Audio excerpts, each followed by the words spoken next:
আমি ঢাকা মেডিকেল কলেজের ডক্টর ফজলে রাব্বি হলের একজন ছাত্র। মেডিকেলে পড়ার সুবাদে রাত জাগা আমাদের জন্য নতুন কিচ্ছু না। গত কয়েকটা রাত আমাদের জীবনে যা নিয়ে এসেছে তা কোনোদিন কল্পনাও করিনি। ডিএমসির পুরনো বিল্ডিংগুলোর দেওয়ালে দেওয়ালে যে কত রহস্য লুকিয়ে আছে সেটা আগে কোনো দিন বুঝিনি। আমাদের হলের মেন বিল্ডিংয়ের 4 তলাটা অনেক দিন ধরেই পরিত্যক্ত। ছাদ থেকে পলেস্তারা খসে পড়ার কারণে ওটা সিল করে দেওয়া হয়েছিল।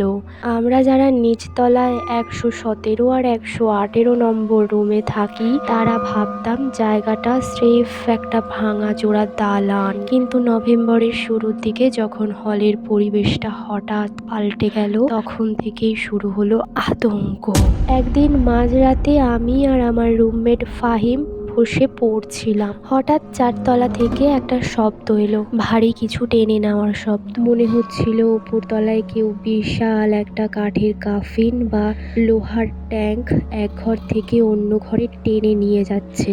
আমরা একে অপরের দিকে তাকালাম। ওই 4 তলায় তো কারোরই থাকার কথা না, তাহলে এই শব্দ আসছে কোথা থেকে? ফাহিম বলল, ইঁদুর হতে পারে হয়তো। কিন্তু ইঁদুর কি এত ভারী শব্দ করতে পারে?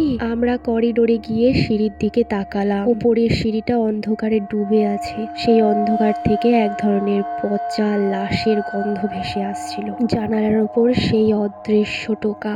ঘটনার ভয়াবহতা বাড়ল 3 নভেম্বর রাত্রে।